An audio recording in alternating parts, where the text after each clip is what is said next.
The chamber stretched before Ambassador Chen like the mouth of some vast creature. 700 meters of polished crystal walls curved upward into darkness. Floating platforms held representatives from 847 species, each one suspended in the air by technology. Humans still did not fully understand. Some platforms held single beings. Others contained entire colonies, their collective consciousness represented by geometric patterns of light. Chen stood alone on the human platform. His gray suit looked simple compared to the elaborate garments and biological displays around him. He had been standing for 6 hours. The Galactic Council did not believe in breaks. They did not believe in mercy either, he thought. High Chancellor Vorthun spoke from the central dais. The Vexari was a being of living crystal, light pulsing through geometric patterns inside his body. He had served on the council for 3,000 years. His voice resonated through the chamber without need for speakers, a deep sound that humans felt in their bones. Ambassador Chen, humanity has been part of this council for 52 standard years. In that brief time, your species has violated 217 treaties. You have terraformed planets without authorization. You have colonized systems claimed by other species. You have refused to share technological discoveries as required by council law. You have rejected the patent system that has maintained order for 10,000 years. Chen said nothing. There was nothing to say. Every accusation was true. A platform to the left flickered. The Krell representative spoke, her 6 eyes blinking in sequence. The humans have destroyed our trade agreements. They create copies of our technology and sell them at prices we cannot match. They ignore intellectual property that has been protected for millennia. Another voice, this one mechanical and cold, the synthetic concordate. Humans have weaponized artificial intelligence beyond agreed limits. They have created war machines that violate the Treaty of Sentient Rights. On and on it went. Each species had a complaint. Each one had been wronged by humanity in some way. Chen listened and remembered how excited humanity had been 50 years ago, when the Galactic Council had made contact. Finally, they were not alone. Finally, they could join a community of civilized species. But the Council had rules. So many rules. Rules about which planets could be settled. Rules about how fast a species could expand. Rules about technology development. Rules about trade. Rules about military strength. Rules that had been written by species who had lived for thousands of years and saw no reason to hurry. Humanity had tried to follow the rules. For about 5 years. Then they realized that following the rules meant accepting that humanity would forever be a minor species, constrained and controlled, never allowed to reach its potential, so they stopped following the rules. Vorthun's crystalline body flashed brighter. We have debated for months. We have tried diplomacy. We have tried sanctions. Nothing has worked. Humanity refuses to accept the order that has maintained peace across the galaxy for 10,000 years. Therefore, we must vote. The chamber fell silent. Chen could hear his own heartbeat. The motion before the council is simple, Vorthun continued. We propose to exile humanity from council space. All human colonies, stations, and vessels must withdraw to the outer reaches within 10 standard cycles. Any human presence remaining in council space after that time will be considered an act of war. Chen closed his eyes. The outer reaches. The galaxy had a center where the ancient species lived in perfect order. Then came the council space, civilized and protected.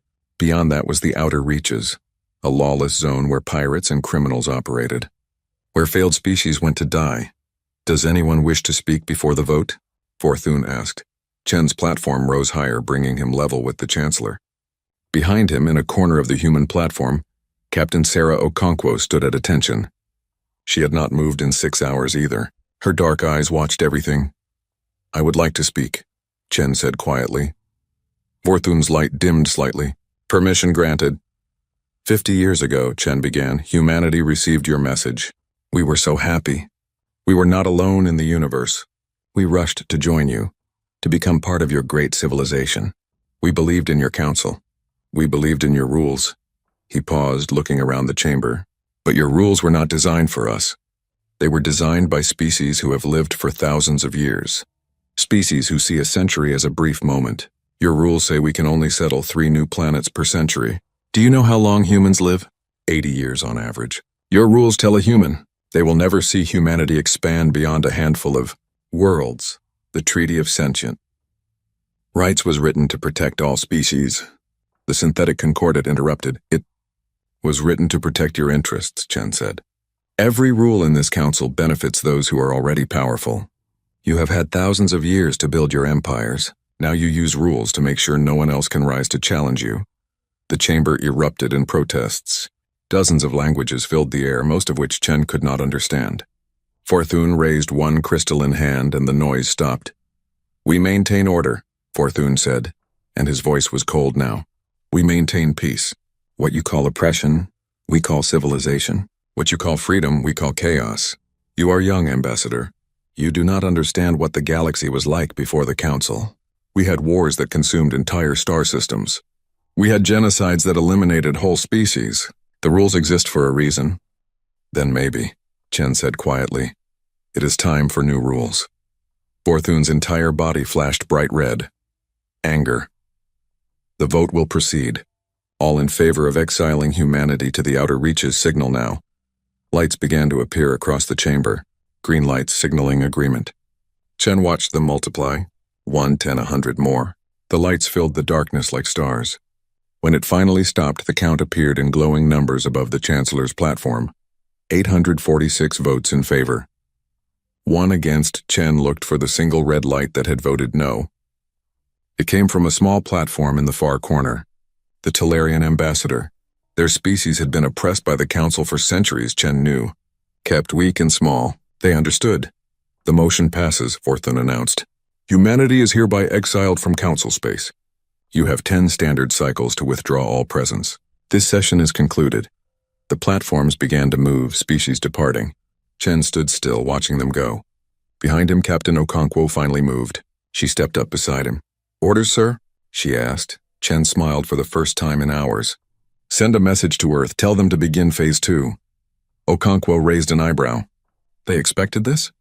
We planned for it, Chen said. He turned to face her fully. Captain, what do you think happens to a species that refuses to follow rules? When every other species demands they be punished, they get exiled, Okonkwo said slowly. They get sent away. Exactly, Chen said. They get set free. The human platform descended toward the exit. As they moved, Chen looked back one last time at the vast chamber. Fortune still stood on the central dais, his crystalline body pulsing with light. Chancellor, Chen called out. His voice echoed in the nearly empty space. Fortune turned. You think you are punishing us, Chen said? But you are wrong. You are not exiling us. You are setting us free from the only thing that was holding us back. Your rules, he paused at the doorway. We will see you again, Chancellor. Sooner than you think. The platform carried them out into the corridor. Okonkwo waited until they were alone before speaking. Did we really plan for this?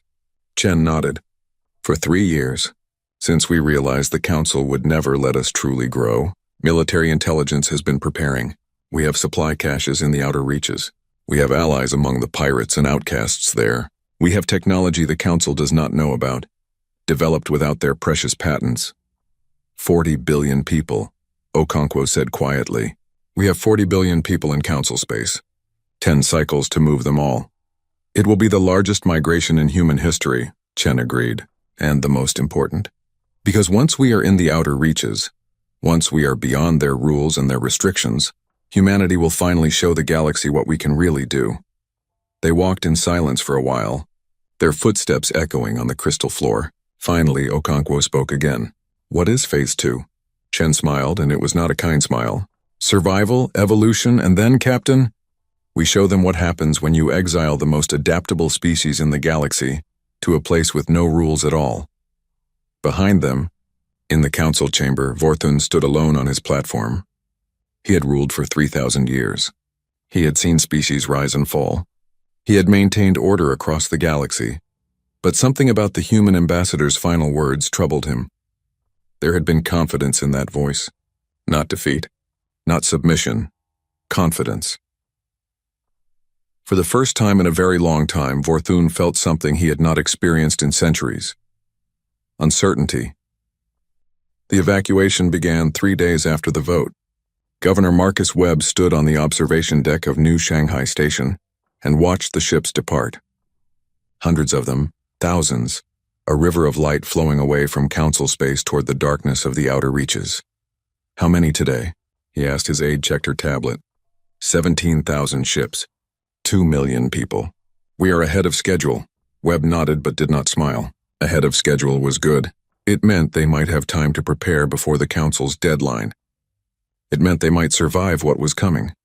New Shanghai had been humanity's first major colony in Council space. 5 billion people had called it home. Now it was emptying like water from a broken container. In 6 cycles it would be abandoned completely, left for the Council to claim or destroy. Webb had been governor for 8 years. He knew every street, every district, every face. Watching it all disappear hurt more than he had expected. "Sir," his aide said quietly, "the Council inspectors are here again. They want to verify our departure schedule." "Let them wait," Webb said. He was tired of Council inspectors. They came every day, checking to make sure humanity was truly leaving, making sure no one was hiding, no one was delaying, making sure humanity knew it was not welcome anymore. His communicator buzzed. Webb looked at the screen and smiled for the first time that day. Dr. Yuki Tanaka. Finally. "Tell the inspectors I will meet them in 1 hour," he told his aide. "I need to take this call." He walked to his private office and closed the door. The communicator screen showed Tanaka's face. She looked exhausted but excited. Behind her, Webb could see a laboratory filled with equipment he did not recognize. "Governor," Tanaka said without greeting. "We have a breakthrough." Webb sat down heavily. "Tell me." "The Vexari shield technology," Tanaka said. "We have been trying to reverse engineer it for years. The Council patent system made it illegal to even attempt it. Well, we are not in Council space anymore. At least my lab is not. We moved to the outer reaches last week." She grinned. "We figured it out. Not just how to copy it, how to improve it. Our version is 30% more efficient than theirs. And Governor, we can manufacture it for 1/10 of their cost." Webb felt something loosen in his chest. Hope, maybe. "How soon can we start production?" "Already started," Tanaka said. "We have 20 factories under construction. Every human ship will have the shield within a year. And Governor, we are not stopping there. We have teams working on Krell weapons, synthetic computers, Talarian engines. Everything the Council has kept locked behind patents. We are breaking them all," Webb laughed. It felt good. "The Council is going to be very angry." "The Council exiled us," Tanaka said. Her smile was sharp.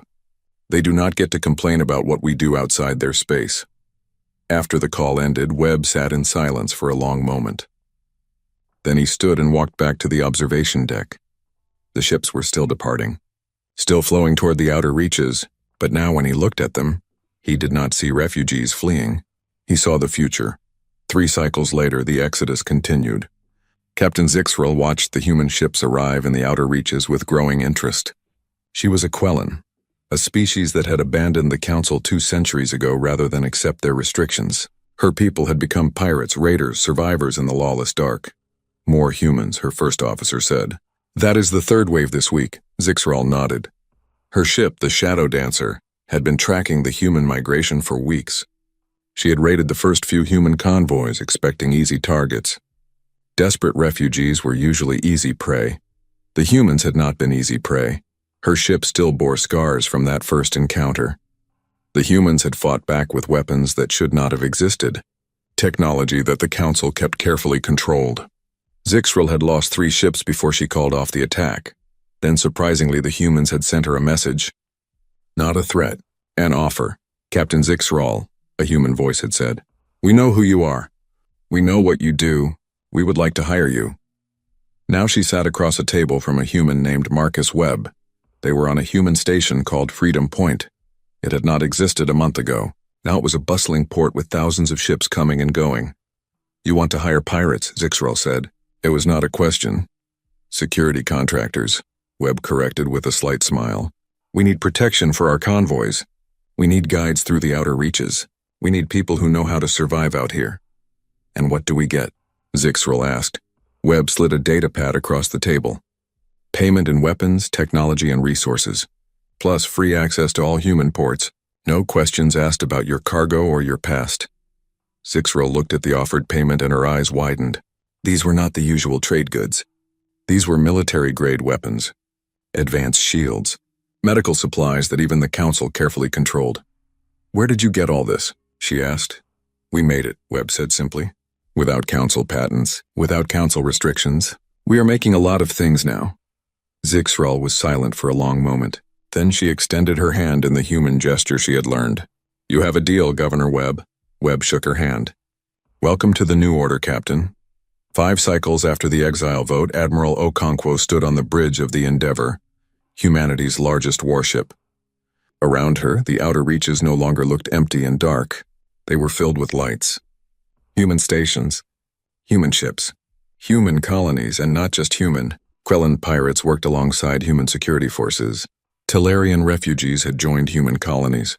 Even a few former council species had started to arrive, drawn by reports of opportunity and freedom. Status report, Okonkwo ordered. Her tactical officer responded immediately. All evacuation complete ahead of schedule. 40 billion people successfully relocated. 20 major stations operational. 50 colonies established. Defense grid at 80%. Weapons production? Okonkwo asked. Exceeding projections. Dr. Tanaka reports all reverse engineering projects successful. We now have working versions of 70% of council technology. Our versions are cheaper and often better. Okonkwo allowed herself a small smile. And what about council response? Intelligence reports increased communications between council species. They are aware of our activities. Several have filed formal complaints about patent violations. The council has threatened sanctions. Sanctions, Okonkwo repeated. Against people they already exiled. What will they do, exile us twice? The bridge crew laughed. It was a good sound. Confident, strong, Admiral, her communications officer said. We are receiving a transmission from council space. It is marked urgent. Okonkwo straightened. Let us hear it. The voice that came through was Krell. Merchant Prince Dalnir. Human vessels, this is an official warning from the Krell Trade Council. Your illegal technology is flooding our markets. You are destroying our economy. You are violating thousands of years of patent law. This will not stand. We demand you cease production immediately. Okonkwo gestured for the communication officer to open a channel. Merchant Prince Dalnir. This is Admiral Sarah Okonkwo of the Terran Confederacy. We are no longer bound by council law. We are no longer bound by council patents. If you do not like our products, do not buy them. Endeavor out.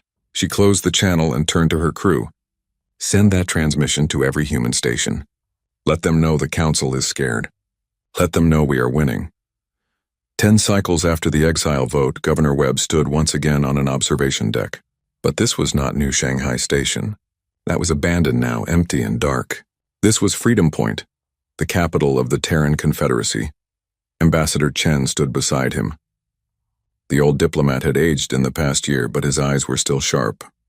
What do you think, Marcus? Webb looked out at the thriving station. I think we did it. I think we survived. We did more than survive, Chen said quietly. We are thriving. Look at this place.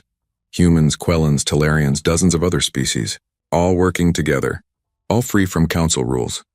The council will not let this continue, Webb said. They are already complaining about us. Chen smiled. Let them complain. What can they do? We are not violating their laws. We are just not following them. There is a difference. Webb turned to face the ambassador. What happens next? Next, Chen said, we show the galaxy what humanity can really do. We build an empire out here, not based on their rules, based on ours. And when they finally realize what we have become, it will be too late for them to stop us. He paused. The galaxy exiled us thinking we would disappear. They were wrong. We are not disappearing. We are evolving. And evolution, Governor, always finds a way. Merchant Prince Dalnir stared at the quarterly reports and felt something he had not experienced in his 200 years of life. Fear. The Krell trade. Empire had dominated galactic commerce for 3,000 years. Their technology was the best. Their prices were reasonable. Their profits were enormous. Every species in council space bought Krell products because there was no alternative, until now. Revenue down 30%, his financial advisor said quietly. Across all sectors. Shield technology, weapons, medical supplies, everything. How? Dalnir demanded. We have the patents. We have the monopolies. This should not be possible. The advisor pulled up a holographic display. Human products. They are selling identical technology for 1/10 of our price, sometimes better quality, and they do not care about patents. Delnir stood and paced. His office overlooked the great markets of Krell Prime. For centuries, ships from across the galaxy had come here to trade. Now he could see the difference. Fewer ships, less activity. The markets were dying. Where are they getting these products? He asked. Human free ports, the advisor said. Stations in the outer reaches. Anyone can go there. No questions asked. No council inspections. They are calling them neutral trade zones.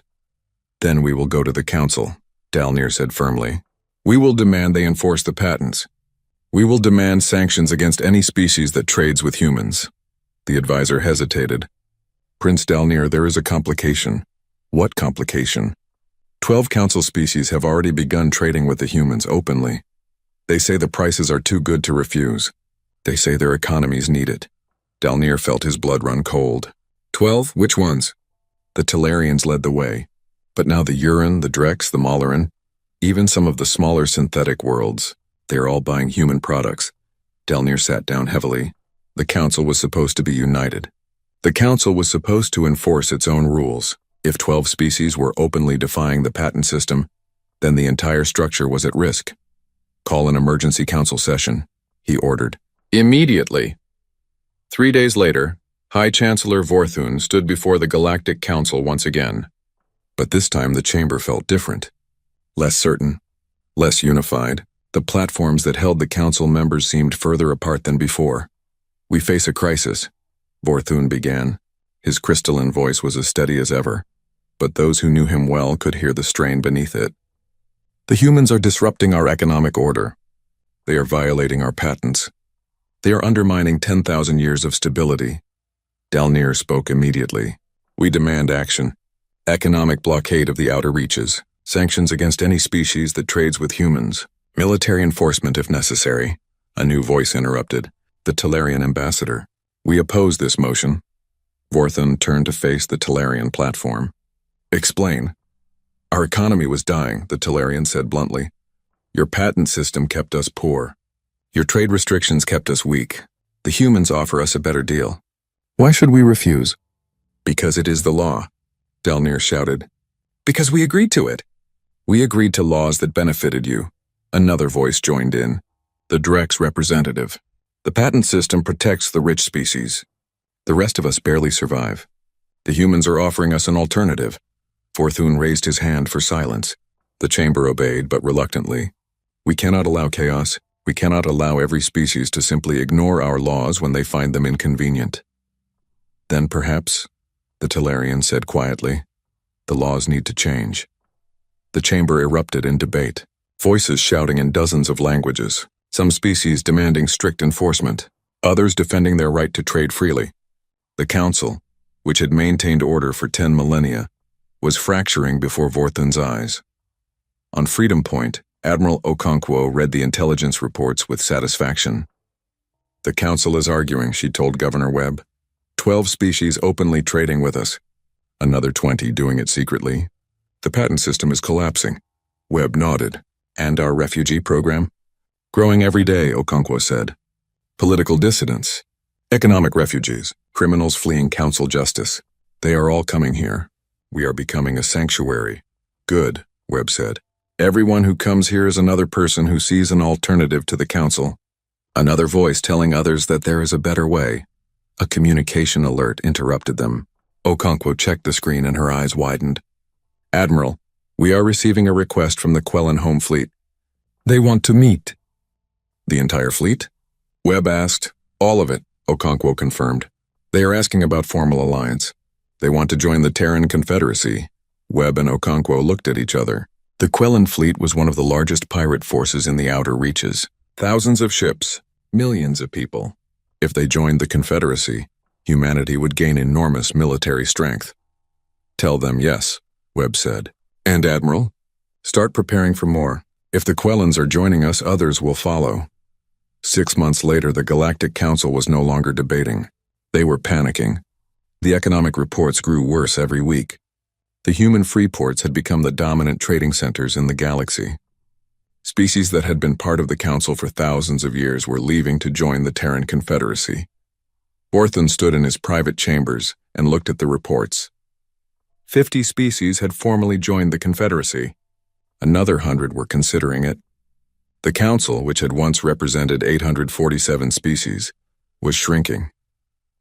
"We made a mistake," his advisor said quietly. The Vixari had served Vorthon for 800 years. She had never questioned him before. "Explain," Vorthon said. "We exiled the humans thinking they would fail," she said. "We thought they would beg to return. Instead, they thrived. They built an alternative to everything we represent. And now, species are choosing their system over ours." Vorthon turned to face her. "What would you have me do? Admit we were wrong? Apologize to the humans?" "I would have you adapt," she said. "The humans are not our enemy. They are showing us that our system has flaws. Perhaps it is time to reform." "Reform?" Vorthon's light flashed red. "The Council has maintained order for 10,000 years. Our system works, does it?" his advisor asked. "Then why are so many leaving?" Vorthon had no answer. Then the emergency alert sounded. Every screen in the chamber lit up with the same message. The Skrell hive was attacking. 3 Council worlds had fallen in the first wave. The Skrell were an aggressive species that lived beyond Council space. They had raided the borders for centuries, but never launched a full invasion. The Council had always been too strong to challenge. But the Council was not strong anymore. It was divided. It was weakened. And the Skrell had noticed. Vorthon rushed to the Council chamber. The emergency session was already in progress. Species were shouting. Some demanded immediate military response. Others wanted diplomatic solutions. A few were already discussing surrender. "Order," Vorthon commanded. The chamber fell silent. "We will respond with our fleet.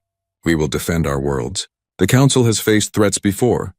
"Chancellor," the Krell ambassador said hesitantly, "our fleet strength has declined. Many ships were lost to the Exodus. Others are guarding trade routes.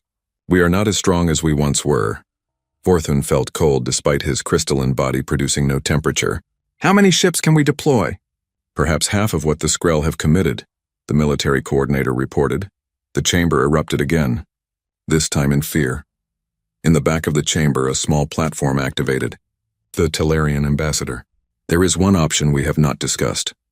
"Speak," Vorthon said, though he suspected he knew what was coming. "The humans," the Talarian said. "The Terran Confederacy has a large fleet. They have new weapons. They have been fighting pirates in the outer reaches for months. They have experience with combat that we lack." "Absolutely not," Delnir shouted. "We exiled them. We cannot ask them for help." "Then we lose," the Talarian said simply. "The Skrell will not follow our rules of war. They will not accept our diplomatic protocols. They will destroy us unless we fight with everything we have, including the humans." Vorthon closed his eyes. 3,000 years he had served the Council. 3,000 years maintaining order, and now to save that order he would have to break it. "Contact the humans," he said quietly. "Tell them we need their help." Ambassador Chen read the message 3 times before he believed it. The Galactic Council was asking for help, the same council that had voted to exile humanity just 2 years ago. The same council that had called humans barbaric and dangerous. Now they were begging. He sat in his office on Freedom Point and considered his options. Outside his window, the station bustled with activity. Ships from dozens of species coming and going. The Terran Confederacy had grown beyond anything he had imagined. They were strong now, strong enough to ignore the Council completely, but that was not the human way, was it? Humans did not ignore problems. They solved them. "What do you think?" he asked Admiral Okonkwo. She stood beside his desk, reading the same message on her own tablet.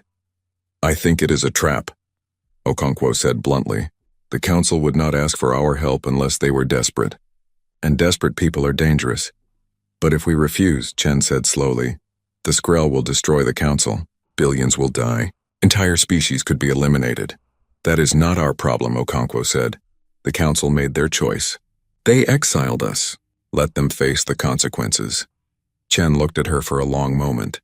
"Is that really what you believe? That we should let them die because they were wrong about us?" Okonkwo's jaw tightened. Then she sighed. "No, it is not.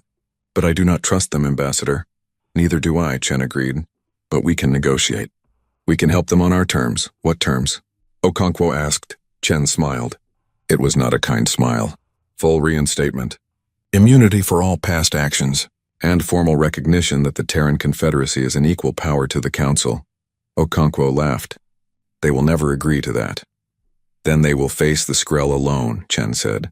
Send the message, Admiral. Let us see how desperate they really are.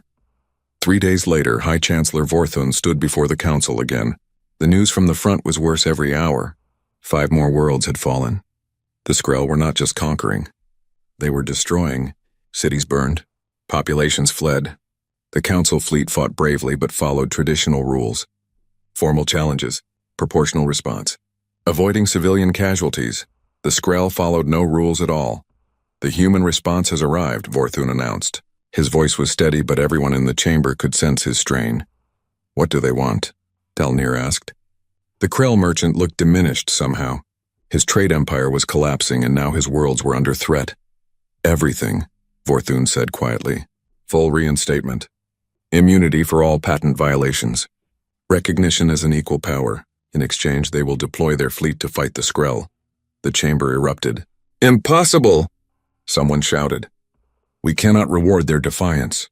Another voice called out. Then what do you suggest? Vorthun asked. His patience was wearing thin. We are losing this war. Every day we debate, more of our people die. We reform our own fleet, Dalnir said. We adapt our tactics. We fight like them if we must. And how long will that take? The Talarian ambassador asked. Months? Years? How many worlds will we lose while we learn to fight dirty? Silence fell over the chamber. Everyone knew the answer. They did not have months or years. They had weeks at most. I will not give them what they want, Vorthun said finally. We will fight with what we have. We will maintain our honor. The council has survived for 10,000 years. We will survive this, Chancellor, a new voice spoke. It came from the back of the chamber, a small platform that had been quiet throughout the debate. The representative from a minor species called the Yaren. May I speak? Vorthun nodded. The Skrell attacked my homeworld yesterday, the Yaren said. Their voice was quiet but clear. My family lived there. My children. The council fleet arrived according to protocol. They sent formal challenges. They waited for responses. They followed all the rules. The ambassador paused. While they followed the rules, the Skrell killed my family, burned my cities, destroyed my world. Your rules, Chancellor, your precious honor, they mean nothing to an enemy who does not care about them. Vorthun had no response. The humans offered to help. The Yaren continued, not out of kindness, not because they forgive us, but because they understand something we have forgotten. Survival matters more than honor. Victory matters more than rules. I vote to accept their terms, other voices joined in. Species who had worlds under attack, species who had lost loved ones, species who were tired of watching their civilization die while the council debated honor. Vorthun looked around the chamber. For 3,000 years he had maintained order. For 3,000 years he had upheld the law, but the law was killing his people. The council will vote, he said, his voice heavy. All in favor of accepting human terms. Green lights began to appear, slowly at first, then faster. When the count finished, 400 species had voted yes, less than half the council. The motion fails, Vorthun announced. We will not accept human terms. But as the session ended, something unexpected happened. The Talarian ambassador stood. Then the Talarian Union is withdrawing from this council. We will negotiate with the humans ourselves, as will we, the Yaren said. And we, another voice joined. Within an hour, 50 species had announced their withdrawal from the Galactic Council. They would seek human help on their own. They would accept the terms that the council had rejected. Vorthun stood alone in the empty chamber. The council was dying, not from external attack, not from war or conquest. It was dying from within, torn apart by its own inflexibility. His advisor approached quietly. Chancellor, we must reconsider. If 50 species leave, others will follow. The council will cease to exist. Then let it end, Vorthun said. His light was dim now, flickering. I will not betray everything we have stood for. I will not reward those who defied us, even if it means our extinction. His advisor asked. Vorthun did not answer. On Freedom Point, Admiral Okonkwo received the news with mixed feelings. 50 species want our help. The council itself refused. Ambassador Chen nodded slowly. Then we help those 50. We let the council stand alone and face the consequences of their pride. We could end this war in months, Okonkwo said. If the council accepted our terms, we could deploy our full fleet. We could crush the Skrull, but they will not, Chen said. They would rather die than admit they were wrong about us. So we do what we can. We protect those who trust us. And we let the Council learn a very hard lesson. Governor Webb entered the room. Admiral, Ambassador, I have news from the front. The Skrull have attacked Vexari Prime. Chen and Okonkwo looked at each other. Vexari Prime was Vorthun's homeworld, the heart of Council power. If it fell, the war was over. The Council fleet is responding, Webb continued, but intelligence suggests they are outnumbered 5-1. They cannot win. Then Vorthun will die defending his world, Chen said quietly. Honorably, following all the rules. And when he is gone, the Council will die with him. Okonkwo looked out the window at the human fleet. Thousands of ships, ready for battle, ready to save billions of lives, but held back by pride and politics. What if we went anyway? She asked suddenly. Chen turned to look at her. Explain. The Council rejected our help, Okonkwo said. But we never said we needed their permission. What if we deployed our fleet to fight the Skrull, not to save the Council, to protect the galaxy? Webb frowned. The Council would be furious. They would call it an invasion. They would say we were violating their sovereignty. Let them, Okonkwo said. We are not part of their council anymore. We do not need their permission to defend innocent people. If Vorthun wants to die for his pride, that is his choice. But we do not have to let billions die with him. Chen was silent for a long moment. Then he smiled. Admiral Okonkwo, prepare the fleet for deployment. Governor Webb, contact our allies. Tell them we are going to end this war, with or without the Council's blessing. Okonkwo saluted. And when the Council demands we withdraw? We tell them the truth, Chen said. We are not following their rules anymore. We never were. The Terran fleet dropped out of faster-than-light travel at the edge of the Vexari system, and Admiral Okonkwo smiled. 3,000 human ships, 500 Quellan vessels, another 1,000 from the 50 species that had joined the Confederacy. It was the largest fleet humanity had ever assembled. Contact the Council fleet, she ordered. Tell them we are here to help. The response came quickly. A crystalline face appeared on the main screen. Not Vorthun, a younger Vexari military commander. Human fleet, you are not authorized to be here. Withdraw immediately. Commander, Okonkwo said calmly, your world is under attack. You are outnumbered. We are here to help whether you want it or not. We do not need your help. We do not want it. You are in violation of Council space. If you do not withdraw, we will consider it an act of war. Okonkwo looked at her tactical display. The Skrull fleet was massive, already engaging the Council forces, already winning. Commander, you have two choices. Accept our help and live, or maintain your pride and die. Decide quickly. The Vexari commander's light flickered with anger. But before he could respond, another voice cut in. Admiral Okonkwo, this is High Chancellor Vorthun. The screen split. Vorthun appeared, and Okonkwo could see he was standing in a command bunker. Explosions flashed in the background. Vexari Prime was already under bombardment. Chancellor, Okonkwo said respectfully. Why are you here? Vorthun asked. His voice was tired. 3,000 years of certainty worn away by a few months of war. Because people are dying, Okonkwo said simply. Because we can help. And because humanity learned a long time ago that survival matters more than pride. You want us to accept your terms, Vorthun said. Full reinstatement, immunity, recognition. No, Okonkwo said, and saw surprise flash across Vorthun's face. We are not doing this for reinstatement. We are not doing this for recognition. We are doing this because it is right. You can negotiate terms after the war. Right now you need to survive. Vorthun was silent for a long moment. Behind him, another explosion rocked the bunker. Very well, Admiral. The Council fleet will coordinate with you. But I want one thing clear. This does not mean we accept your terms. This does not mean we forgive your violations. Understood, Okonkwo said. Now get your people to safety. We will handle this. She cut the transmission and turned to her crew. All ships battle formation. Target priority is the Skrull command vessels. No formal challenges. No proportional response. We hit them fast and we hit them hard. This is not a Council war anymore. This is our war. And we fight to win. The Terran fleet surged forward.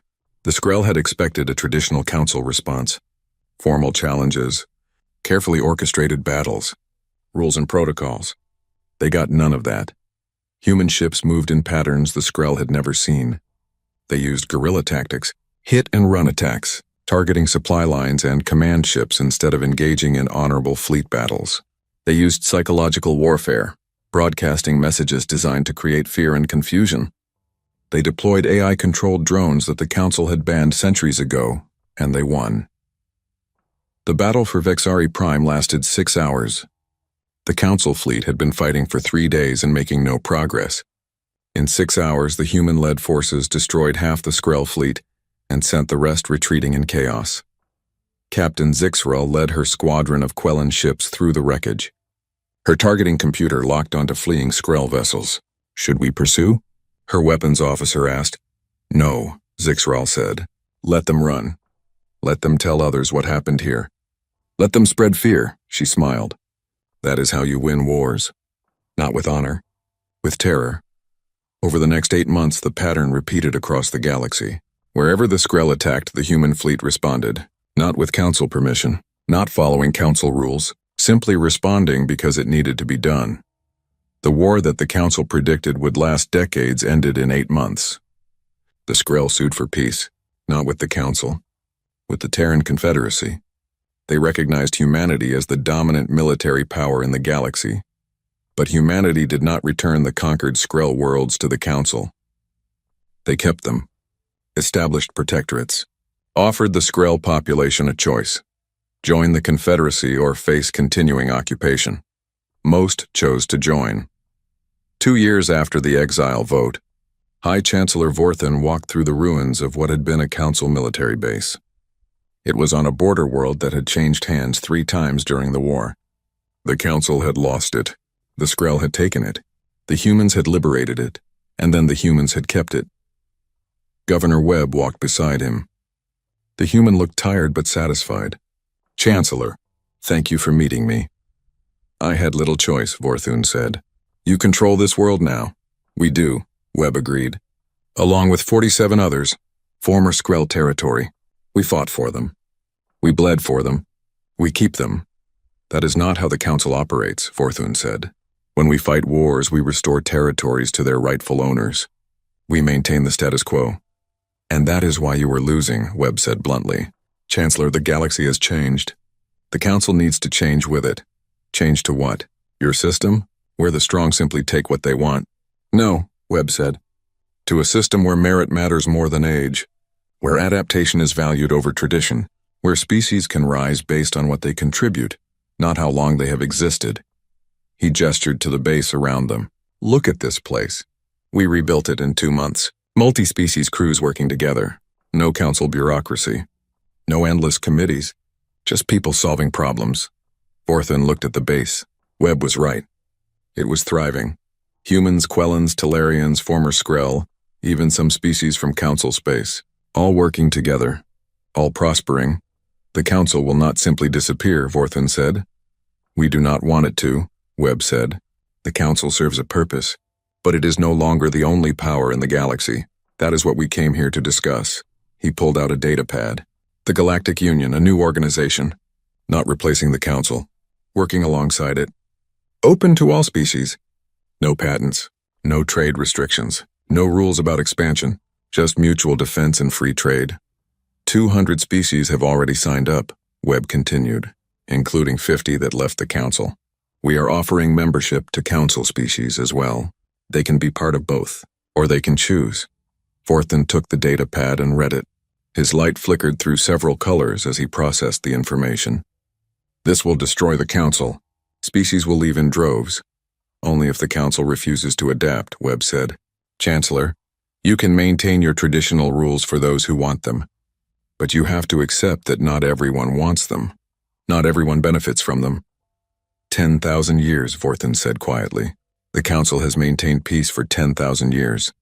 And in 2 years, humans have torn it all down." "No," Webb said gently. "You maintained stagnation for 10,000 years. You called it peace, but it was really control. Species stayed because they had no alternative. Now they have one, and many are choosing it." Vorthun was silent for a long time. Then he asked, "What if the Council refuses? What if we reject your Galactic Union? Then you become one power block among several," Webb said. Not the only power. Not the dominant power. Just one option. And every species will choose for themselves which system they prefer. Vorthon looked at the human. You planned this. From the beginning. The exile, the free ports, the war, all of it. Webb smiled slightly. We planned to survive. We planned to thrive. Everything else just followed naturally. You destroyed our civilization, Vorthon said. No, Webb said firmly. We ended your monopoly. Your civilization still exists, but now it has to compete. Now it has to adapt. Chancellor, that is not destruction. That is evolution. 3 months later, Ambassador Chen stood before what remained of the Galactic Council. Only 500 species still attended. The others had joined the Galactic Union or declared neutrality. The chamber that had once been filled with platforms now looked empty and cold. Vorthon sat on the central dais. He looked diminished somehow, smaller. Ambassador Chen, you requested this audience. Chancellor, Chen said respectfully, I wanted to deliver this message personally. The Galactic Union is not your enemy. We do not seek to destroy the Council. We simply offer an alternative. An alternative that is destroying us, Vorthon said. Every day more species leave. Every day our influence shrinks, then change, Chen said. Reform your patent laws. Reduce your trade restrictions. Allow species to expand naturally. You can maintain your values while adapting to new realities. If we change everything, what remains of the Council? Vorthon asked. Chen smiled. A better version. Chancellor, evolution is not comfortable. It is not easy. But it is necessary. The galaxy you knew, the one that stayed the same for 10,000 years, that galaxy is gone. You can resist that change and die. Or you can embrace it and survive. He turned to address the entire chamber. The Galactic Union is growing. 200 species now. Soon 300. We are not your enemy, but we are your competition. And in competition, only those who adapt will thrive. Chen walked toward the exit. At the doorway, he paused and looked back. Chancellor Vorthon, 5 years ago you exiled humanity thinking we would disappear. You were wrong. We did not disappear. We thrived. We evolved. And now the galaxy has to evolve too. You think you have won? Vorthon said. No, Chen said. I think the galaxy has won. 'Cause now it has choices. Now it has competition. Now it has to adapt or die. That is not victory for humanity. That is victory for everyone willing to change. He left the chamber. Behind him, Vorthon sat in silence. Around him, the remaining council members debated. Some wanted to fight the Union. Others wanted to reform. A few were already planning to leave.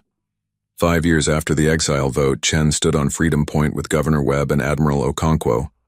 They looked out at a galaxy transformed. The Galactic Union had 300 species now. The Council still existed, but it was just one power among many. Trade flowed freely. Technology advanced rapidly. New colonies sprouted everywhere. Did we do the right thing? Okonkwo asked. Breaking the old order? Chen considered the question. The Council maintained peace for 10,000 years.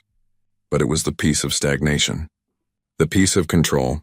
Now we have something different, competition, change, growth. It is messier, Webb said. More chaotic.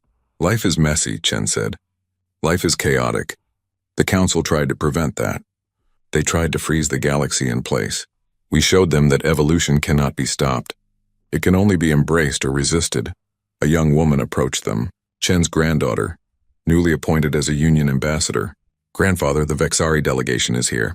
They want to discuss joining the Union. Chen looked at Webb and Okonkwo in surprise. Vorthon's people. Not Vorthon himself, his granddaughter said. The younger generation. They say the Chancellor is too old, too set in his ways. They want change. Chen felt something tighten in his chest. Not victory. Something more complicated. Tell them I will meet with them. Tell them we welcome all species willing to adapt. After his granddaughter left, Chen turned back to the window. Do you know what the saddest part is? Vorthon is not evil. He is not wrong to value peace and order. He is just inflexible. He cannot adapt. And in a changing galaxy, that is the same as being wrong. What will happen to him? Okonkwo asked. He will remain Chancellor of a shrinking council, Chen said, maintaining his rules for those few species that still want them. He will watch the galaxy change around him and not understand why he could not stop it. That seems cruel, Webb said. It is necessary, Chen said. Every generation must give way to the next. Every system must evolve or die. Vorthun had 10,000 years. That is more than anyone deserves. Now it is someone else's turn. He smiled at his companions. Besides, he did us a favor. By exiling us, he removed the only thing holding humanity back, the obligation to follow rules we did not make. Now the galaxy follows rules that work for everyone, or at least rules that everyone agreed to. The Galactic Union has rules too, Okonkwo pointed out. But we can change them, Chen said. We can adapt them. We can evolve them. That is the difference. The Council's rules were eternal. Ours are flexible. 10 light-years away in the old Council chambers, Vorthun sat alone. The chamber was nearly empty now. Only 100 species still attended regularly. The rest had left for the Union or had withdrawn into isolation. His advisor approached carefully. Chancellor, the Vexari delegation has requested permission to join the Galactic Union. Vorthun's light dimmed. Denied. The Vexari are founding members of the Council. We will not abandon it. Chancellor, his advisor said gently. They are leaving anyway. The younger generation does not feel bound by traditions they did not create. Vorthun was silent. Then he asked, Do you think I was wrong? About the humans? His advisor considered the question. I think you were right according to the laws and traditions we upheld for 10,000 years. But perhaps those laws and traditions were no longer adequate for the galaxy we live in now. Then everything I have worked for was wrong, Vorthun said. No, his advisor said. Everything you worked for was right for its time. But times change, and we did not change with them. Vorthun stood and walked to the edge of his platform. He looked out at the empty chamber. Once 800 platforms had filled this space. Now there were 100. Soon there might be fewer. The humans said I was setting them free when I exiled them, he said quietly. I thought they were being defiant. But they were right. I removed the only chains holding them back, and they used that freedom to change the galaxy. He turned to his advisor. Perhaps it is time for me to step down. Chancellor? I am 3,000 years old, Vorthun said. I have served the Council for all that time. But I cannot adapt. I cannot change. Perhaps it is time for someone younger, someone who can guide the Council into this new era. His advisor bowed. As you wish, Chancellor. Vorthun looked out at the stars one last time. Somewhere out there, humanity was building their new order. Somewhere out there, the galaxy was changing. And he, who had maintained stability for 3,000 years, could only watch. Perhaps, he said to himself, that is as it should be. Every age must end. Every order must give way to the next. The humans did not destroy our civilization. They simply showed us that our time had passed. He dimmed his light and left the chamber. Behind him, the empty platforms floated in darkness. But somewhere in the galaxy, new lights were rising. New orders were forming. New civilizations were being born. The galaxy had voted to exile Earth. They had thought it would end the human problem. Instead, they had started the human revolution, and that revolution would reshape the galaxy for 10,000 years to come.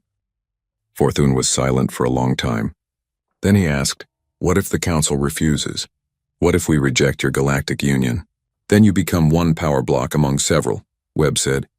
Not the only power, not the dominant power, just one option, and every species will choose for themselves which system they prefer. Vorthun looked at the human. You planned this. From the beginning. The exile, the free ports, the war, all of it, Webb smiled slightly. We planned to survive. We planned to thrive. Everything else just followed naturally. You destroyed our civilization, Vorthun said. No, Webb said firmly. We ended your monopoly. Your civilization still exists, but now it has to compete. Now it has to adapt. Chancellor, that is not destruction. That is evolution. 3 months later, Ambassador Chen stood before what remained of the Galactic Council. Only 500 species still attended. The others had joined the Galactic Union or declared neutrality. The chamber that had once been filled with platforms now looked empty and cold. Vorthun sat on the central dais. He looked diminished somehow, smaller. Ambassador Chen, you requested this audience.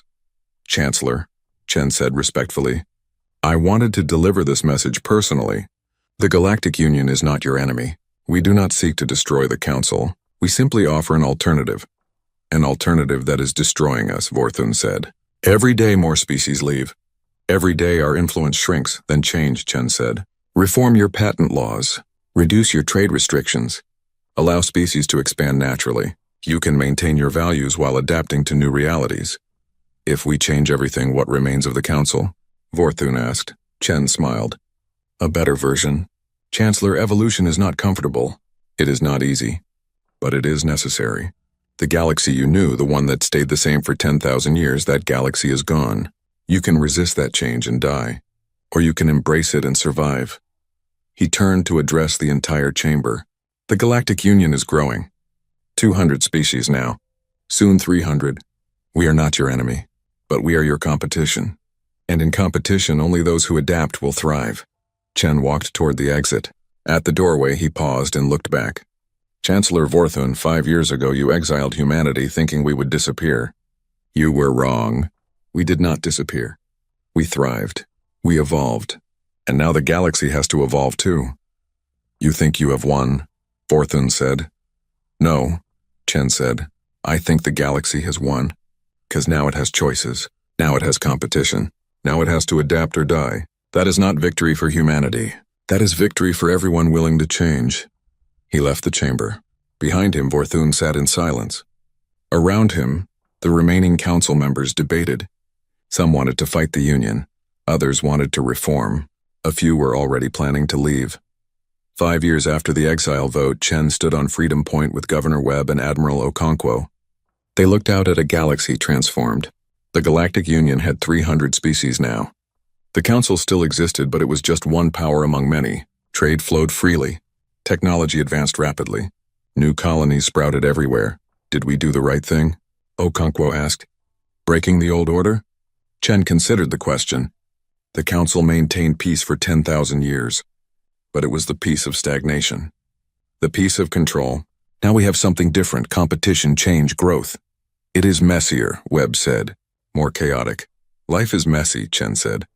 Life is chaotic. The council tried to prevent that. They tried to freeze the galaxy in place. We showed them that evolution cannot be stopped. It can only be embraced or resisted. A young woman approached them, Chen's granddaughter, newly appointed as a Union ambassador. Grandfather, the Vexari delegation is here.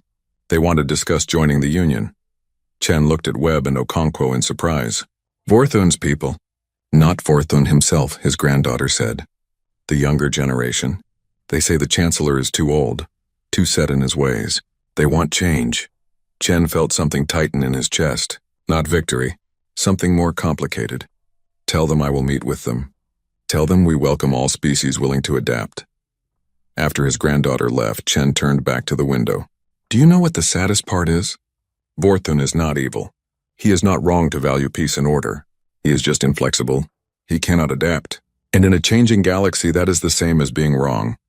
What will happen to him? Okonkwo asked. He will remain Chancellor of a shrinking council, Chen said, maintaining his rules for those few species that still want them. He will watch the galaxy change around him and not understand why he could not stop it. That seems cruel, Webb said. It is necessary, Chen said. Every generation must give way to the next. Every system must evolve or die. Vorthun had 10,000 years. That is more than anyone deserves. Now it is someone else's turn. He smiled at his companions. Besides, he did us a favor. By exiling us, he removed the only thing holding humanity back, the obligation to follow rules we did not make. Now the galaxy follows rules that work for everyone, or at least rules that everyone agreed to. The Galactic Union has rules too, Okonkwo pointed out. But we can change them, Chen said. We can adapt them. We can evolve them. That is the difference. The Council's rules were eternal. Ours are flexible. 10 light-years away in the old council chambers, Vorthun sat alone. The chamber was nearly empty now. Only 100 species still attended regularly. The rest had left for the Union or had withdrawn into isolation. His advisor approached carefully. Chancellor, the Vexari delegation has requested permission to join the Galactic Union. Vorthun's light dimmed. Denied, the Vexari are founding members of the Council. We will not abandon it.